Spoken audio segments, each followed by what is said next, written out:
Good morning. Good morning. Welcome or welcome back to Bookeemonsters. My name is PK. It is Thursday, June the 12th. We are here to look at new releases that are published in this week. And on Thursdays, we look at fantasy and science fiction. Hope you're having a good day. Quick announcements. I do have sprints tonight at 8 p.m. Eastern. They will go for 2.5 hours. We do sprints every Tuesday and Thursday evening and Saturday afternoons at 3. Total of 10 hours of your sprinting time. Good morning, Elena. Are you feeling better? You are doing much better. Oh, good. And just finished my book yesterday morning. Oh, what are you reading now? Or have you not decided yet? Excuse me.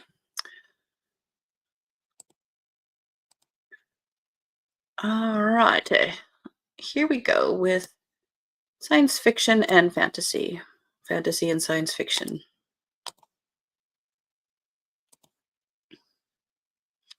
Or speculative fiction, I guess you could also say sometimes they are.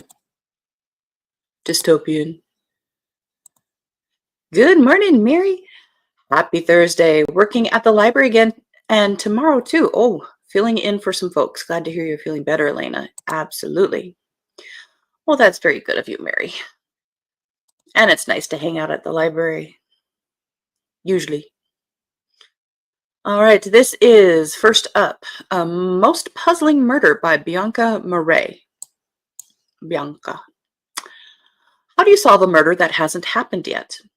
Destiny Whip is a former child prodigy, world-renowned enigmatologist, and very, very alone. A life filled with loss has made her a recluse, an existence she's content to endure until a letter arrives inviting her to interview for the position of Scruffmore family historian. Not only does an internet search for the name yield almost nothing, it's a role she never applied to in the first place. Well, then you put it in the garbage, baby. She decodes the invitation's hidden message with ease, and its promise to reveal her family's secrets proves too powerful a draw for the orphaned Destiny, who soon finds herself on Erie Island. And it's named Erie Island. See, don't do it. It's a place whose inhabitants are almost as inhospitable as the tempestuous weather. The Scruffmores themselves turn out to be not much better, a snarled mess of secrets and motives connected by their mistrust for one another. I have a hair, dog hair. Their newly arrived guest proves to be just as much an enigma to them as they are to her. While Destiny slowly works to unravel the mysteries hidden throughout the ominous castle, she struggles to interpret disturbing nightly visions of what is to come. In the midst of cryptic ciphers, hidden messages, and the family's magical line of succession, Destiny is certain of two things. One of the Scruffmores is going to die, and she's running out of time to stop it. Says it's interspersed with riddles and puzzles that both Destiny and the reader must solve.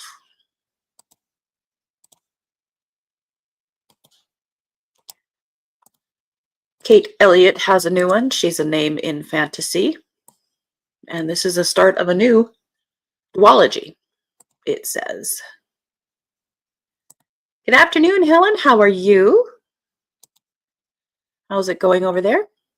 Elena, I'm reading The Queen's Fool by Philippa Gregory. Oh, good, historical. And Elena says back to Mary, hello. This is called The Witch Roads. First in the Witch Roads duology. See, now that's a fantasy cover.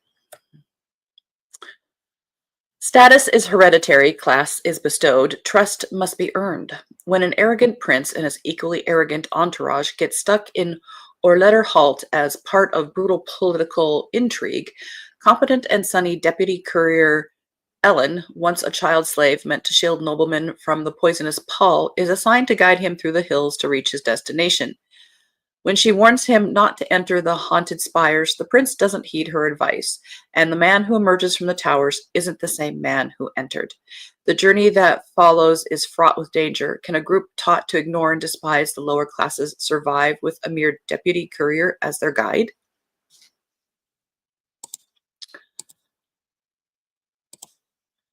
V.E. Schwab has a new one. People were excited about this one. Some people. Was I thinking this was a vampire one? I can't remember. As the title sounds like it. Bury our bones in the midnight soil. And Mary says hello to Helen. All right, lots of blurbage, lots of blurbage. Here we go. This is a story about hunger. See, I know it's going to be about vampires. I just know it. 1532, Santo Domingo de la Calzada. A young girl grows up wild and wily. Her beauty is only outmatched by her dreams of escape. But Maria knows she can only be a prize or a pawn in the games played by men. When an alluring stranger offers an alternate path, Maria makes a desperate choice. She vows to have no regrets. This is a story about love. 1827, London. A young woman lives an idyllic but cloistered life on her family's estate until a moment of forbidden intimacy sees her shipped off to London. Charlotte's tender heart and seemingly impossible wishes are swept away by an invitation from a beautiful widow, but the price of freedom is higher than she could have imagined. This is a story about rage. 2019, Boston. College was supposed to be her chance to be someone new. That's why Alice moved halfway across the world, leaving her old life behind. But after an out-of-character one-night stand leaves her questioning her past, her present, and her future, Alice throws herself into the hunt for answers and revenge. This is a story about life, how it ends and how it starts.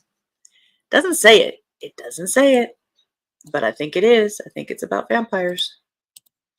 Someone will have to read it and tell me, because I have too much to read. I'm kind of intrigued by the witch roads someday.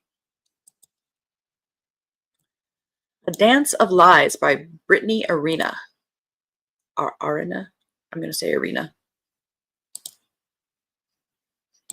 And Helen says, hi, all. La, la, la.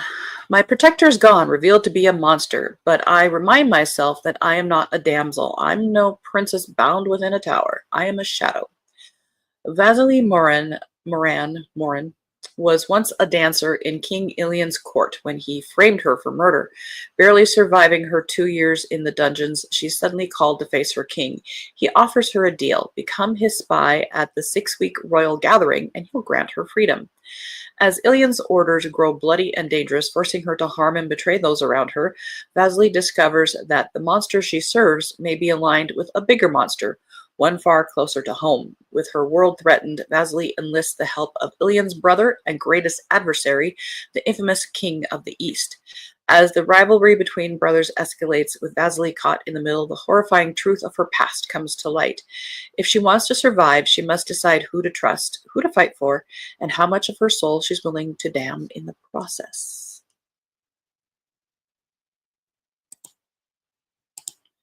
End of row 1.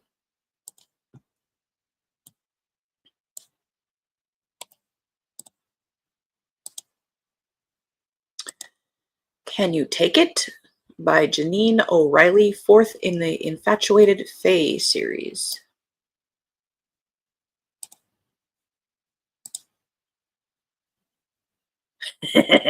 Mary says, you can sniff out those vampires. Absolutely. Mary, gonna hit 90 degrees today. Glad it will be in the cool library for part of the afternoon. Yeah, not ready for the heat. We've had 90s for a few days now. I think we're getting down to the 80s again, but I don't like it. I'm not a summer person. I know this about myself. I do not like heat. I'm a fall person. At what point was saving people ridiculous and not at all heroic? Prince Aurelius of the Seelie realm has always been the hero, so it's no real surprise to him when a final act of heroism lands him in Fey Hell with one final task. Give Kayleigh's sister Anna the rest of her powers and take her to the fates in Morai. It is, however, a surprise to learn that Anna isn't the 8-year-old child who died in that car with Kayleigh so many years ago. Instead, she is a full-grown, beautiful woman with plans to take over the underworld as soon as she can get the pendant holding her powers from Eli. Though Kayleigh and Mendax can still communicate with Eli, they're little help, as caught up as they are in running the United Fae Kingdom. So, determined to save Anna from herself, Eli embarks through the 10 tiers of Tartarus, while being chased by the woman he can't seem to quell his attraction to. Sorry, I wasn't laughing. That was a cough. Will he make it to the other side with the pendant and remain the hero, or will he succumb to his desires and doom them both?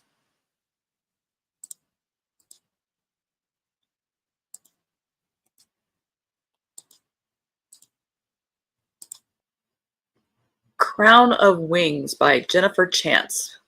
second in the Fang and Fire books. Mary says, I have to refill the bird feeders today. Those goldfinches really chow down on, is it Niger thistle? And the rest of the birds chomp down on safflower seed. Both need replenishment. Cool. You know, my mom is in assisted living now, and my sister put a bird feeder to her window. It's like a clear plexi that can to her window.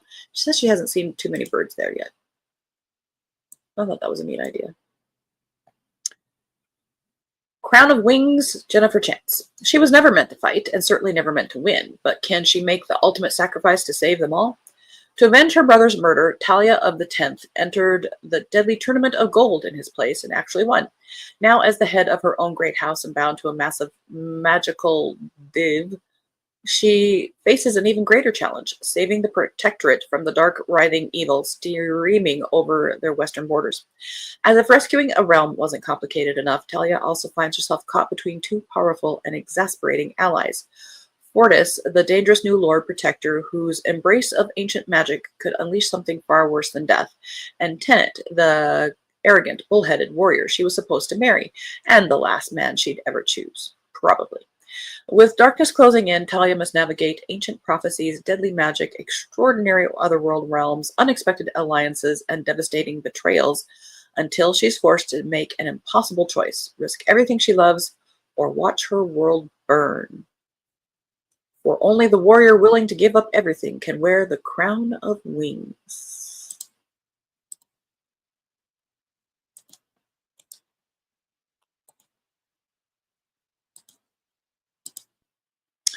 Queen Mother by Jeff Wheeler, first in Angel Sworn.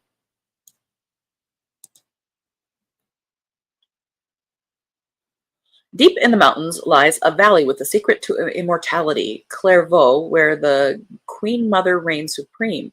Hidden within the cliffs and rocky paths and shrouded by waterfalls, the gallows tree grows immortal fruit, but only the loyal angels sworn can partake and live forever, weaving magic with grafting wands and bonding to animals in order to borrow their powers while balancing the good in all living things.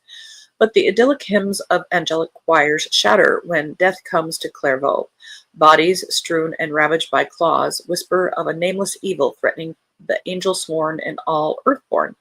Might Kimry, I'm going to do it Celtically, Kimry, a young healer in training, hold the key to unraveling the mystery that menaces Clairvaux and the distant bastions it protects? Might he? Okay. And could a fallen angel held captive deep in the dungeons of Montheron have the answers Kimry seeks? Or will a new magic that transforms animals into monsters force an exodus to a safe haven before all is lost? Lots of questions.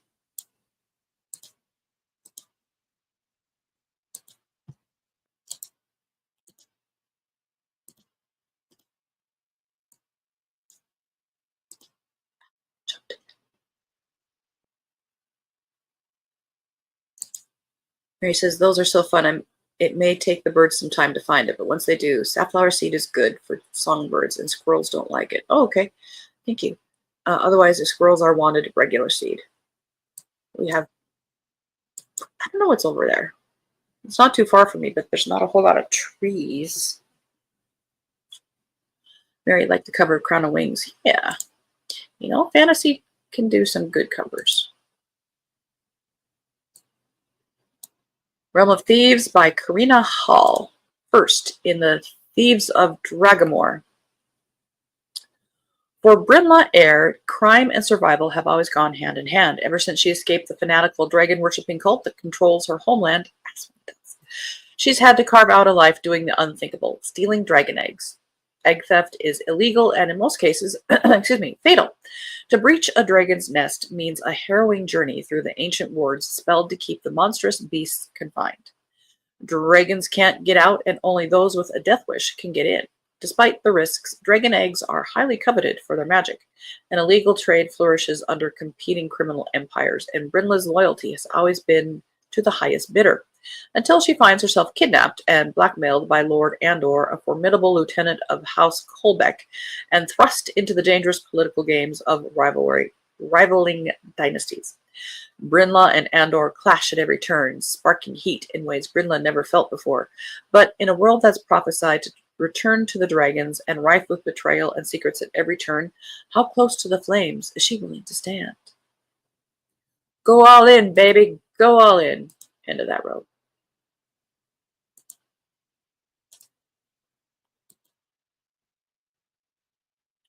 Whole bunch of fantasy today. But I think this one is a sci-fi. The Potency of Ungovernable Impulses, third in the Investigations of Massa and Plady, by Malka Older.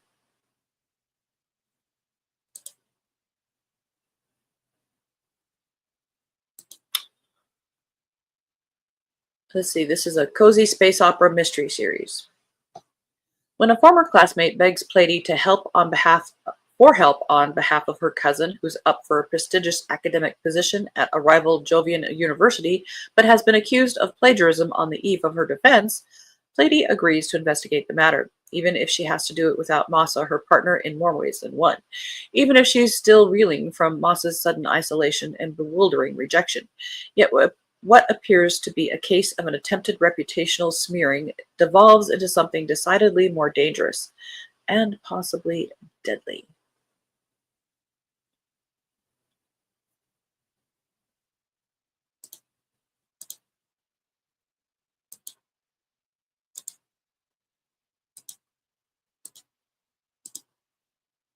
Flight of the Fallen, Mage Bike Courier, book number 2 by Hannah Lee.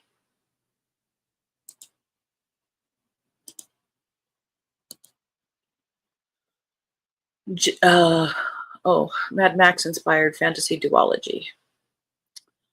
Jin Lu should be happy. Princess Yi Niren of Karina Rut and Prince Kadrin of Karina Sol have reunited after 12 long years, having survived a near apocalypse. They are safe and in love, thanks to Jin, and they want her to join them for their upcoming nuptials in Karina Sol. But their happy ending came at the cost of Jin's. Jin lost everything in the fallout of saving the world. Now she's talentless, scrabbling to eke out a living in the lowest echelons of society. All she wants is to be left alone with her shameful secret, but the storms that sweep the wastes have other plans. When refugees from a fallen city flood into Karina Sol, the delicate balance between talented and talentless shatters. With tensions rising and civil war looming, Yi Niren, Kadrin, and Jin must join forces again to save their own people and the refugees.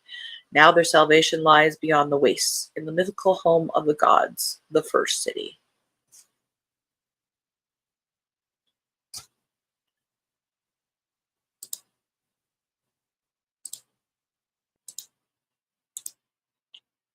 Last one.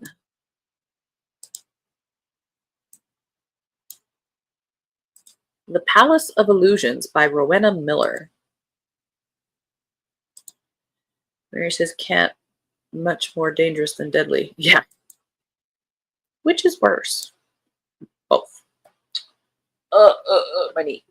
In the run-up to the 1900s World Fair, Paris is abuzz with creative energy and innovation. Audiences are spellbound by the Lumiere brothers' moving pictures and Loafeller's serpentine dance fusing art and technology. But for Clara Ironwood, a talented and pragmatic clockworker, nothing compares to the magic of her godfather's mechanical creations, and she'd rather spend her days working on the Palace of Illusions, an intricate hall of mirrors that is one of the centerpieces of the World's Fair. When her godfather sends Clara a hideous nutcracker for Christmas, she is puzzled until she finds a hidden compartment that unlocks a mirror world Paris, where the Seine is musical, fountains spout lemonade, and mechanical ballerinas move with human grace. The magic of her godfather's toys was real. As Clara explores this other Paris and begins to imbue her own creations with its magic, she soon discovers a darker side to innovation. Suspicious men begin to approach her outside of work, and she could swear a shadow is following her. There's no ignoring the danger she's in, but Clara doesn't know who to trust. The magic of the two Parises is colliding, and Clara must find the strength within herself to save them both.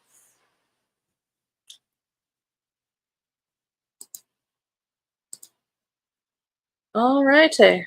Well, as I think the most puzzling murder is interesting that they say readers have to solve some puzzles too. Definitely not going to do the one I think is vampires.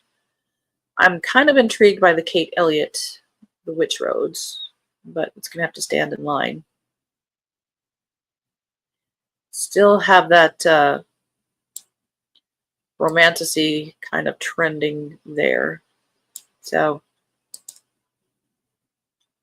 I am marked mostly safe from these books.